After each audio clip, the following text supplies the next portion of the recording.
नमस्कार, आप देख रहे हैं देशवा न्यूज। मैं हूं आपके साथ दक्षा प्रिया। अभी हमारे साथ मौजूद है सारेगामा के एमडी विक्रम मेहरा सर। सबसे पहले देशवा न्यूज में स्वागत करते हैं।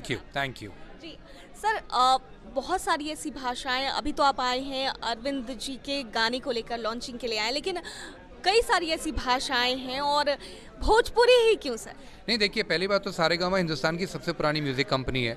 तो जब हम भोजपुरी में काम कर रहे हैं तो उसके साथ साथ हिंदी के अंदर करण जौहर जी की नेक्स्ट पिक्चर आ रही है रॉकी रानी की प्रेम कहानी, उसका म्यूज़िक भी हमारे पास ही है, तो हम उधर भी काम कर रहे हैं। तेलुगु के अंदर टॉप 5 गानों में से 3 गाने हमारे हैं, तो हम तेलुगु में भी काम कर रहे हैं, मलयालम में भी कर रहे हैं, तमिल में भी कर रहे हैं, गुजराती में भी कर रहे हैं, पंजाबी में भी कर रहे हैं। भोजपुरी में खासकर मेरा ये मानना था कि ये भाषा इतने लोग बोलते हैं और समझते हैं, पर इसका म्यूज़िक भोजपुर में क्यों रह जाता है, ये बाकी प्रांतों में क्यों नहीं फैल रहा।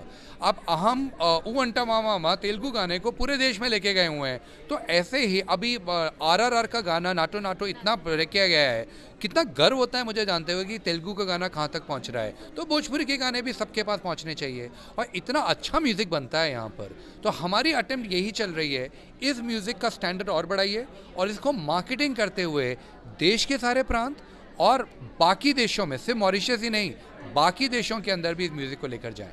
जी सर, ये ख्याल कहाँ से आया? जैसे बहुत सारे लैंग्वेजेस को तो आप उनके साथ कोलैब करते ही नज़र आते ही हैं, बहुत सारी लैंग्वेजेस हैं, लेकिन भोजपुरी को करने का ख्याल कैसे? अरे, आपकी देश की सेकंड बिगेस्ट लैंग्वेज स्पोकन के अंदर ये आ जाती है। और ऐसा मुझको लगता है, मैं लखनऊ का रहने वाला हूँ, बचपन से इस गानों के साथ बड़े हुए हैं, हमेशा ये लगता है कि यहीं के लोगों को क्यों पता है इस गानों के बारे में, बाहर क्यों नहीं पता है। और मुझे बड़ा मज़ा आता है, मैं आपको बोल रहा हूँ, आजकल चेंज दिख रहा है कि लखनऊ दिल्ली के, बम्बई दिल्ली के अंदर कोई भी पार्टी हो रही हो तो आप अधिकतर देखेंगे 11 साढ़े 11 बजे, चाहे नथुनिया बज रहा हो या लाल घाघरा बज रहा हो या नचरे पत्थर की बज रहा हो, हिंदी के बीच में डिमांड आने लगी है। पहले इसे पंजाबी गानों के साथ होता करता था, धीरे धीरे भोजपुरी भी उस लेवल पे बढ़ रहा है। जी सर, तो देखिए, इससे पहले भी आप बादशाह के साथ आपने कोलैब किया था पानी पानी गाने को लेकर के, और अगला आपका अपकमिंग प्रोजेक्ट कौन सा है जिसमें आप किसी बॉलीवुड के आर्टिस्ट को भोजपुरी के साथ लेकर? देखिए, मैं उन लोगों से जब रेडी हो जाएगा तब बोलेंगे, तभी थोड़ा बड़बोल वाली चीज़ हो जाती है। तो अभी तो ये है कि ये बॉलीवुड वाले, यहाँ के बॉलीवुड वाले भी कई लोग कहने लगे हैं कि हमें भोजपुरी आर्टिस्ट के साथ काम करना है क्योंकि भोजपुरी आर्टिस्ट का लेवल इतना बड़ा है। तो मैंने जब बादशाह को केसारी के बारे में बताया तो जितने केसारी एक्साइटेड थे उससे ज़्यादा बादशाह एक्साइटेड थे कि अब मुझको मौका मिलेगा केसारी के साथ काम करने का। तो ये हमें कभी कभी लगता है ना, हम अपने माँ बाप से बोला करते थे कि खुद के बच्चा छोटा लगता है, बराबर वाला बच्चे की पढ़ाई लगता है बहुत कर रहा है, ये वही हाल है। हमें लगता है हमारी भाषा का म्यूज़िक इतना बड़ा नहीं है, बाकी बड़े हैं, ऐसा नहीं है।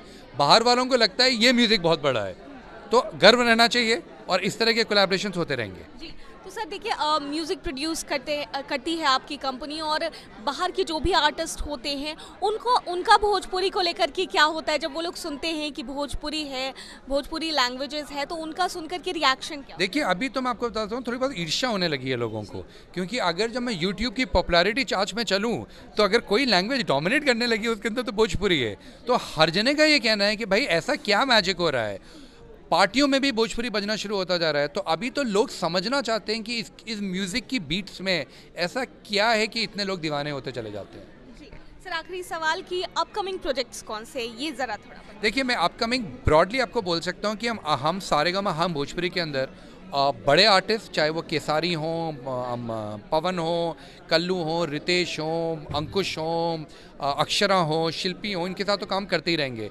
हम कई सारे यंगर आर्टिस्ट को भी जगह देना चाहते हैं और उनको वही सपोर्ट देंगे जो बड़े आर्टिस्ट को मिलना शुरू होता है। सेकेंड, हम डिस्ट्रीब्यूशन पार्टनरशिप्स के अंदर घुस रहे हैं, जिसके लिए आज हम आए हैं, जहाँ पे गाने हमारे भले ही ना हो, गाने आर्टिस्ट अपने के ही हों, पर उनको हम हेल्प करेंगे उन गानों को देश भर में फैलाने में, उनको मार्केट करने में। वही हमने आज अनाउंस करा है, कल्लू म्यूज़िक वर्ल्ड, जो कि यूट्यूब का उनका अपना चैनल है, हम उसको बड़ा बनाने की कोशिश करेंगे एंड हम पिक्चरों के अंदर जल्दी अनाउंसमेंट करने वाले हैं। जी सर, एक आखिरी सवाल, आप इतने अनुभवी हैं, इतने बड़े पद पर हैं, यंग आर्टिस्ट जो हैं उनके लिए क्या संदेश देना चाहेंगे? मेहनत मेहनत मेहनत, चाहे वो IAS की पढ़ाई हो, डॉक्टरी की पढ़ाई हो, इंजीनियरिंग की पढ़ाई हो या वो इंटरटेनमेंट का धंधा हो, मेहनत का कोई शॉर्टकट नहीं है। बहुत बहुत शुक्रिया सर, देशवा न्यूज़ से बात करने। Thank you. देशवा न्यूज़ में फिलहाल के लिए इतना ही। बने रहिए हमारे साथ देश और दुनिया की तमाम खबरों के लिए। धन्यवाद। सिर्फ खबर दिखाना देशवा न्यूज का मकसद नहीं, देशवा न्यूज की कोशिश है कि समाज की सूरत बदलनी चाहिए। देशवा न्यूज पर वीडियो देखने के लिए लाइक करें, सब्सक्राइब करें, साथ ही बेल आइकन दबाना न भूलें।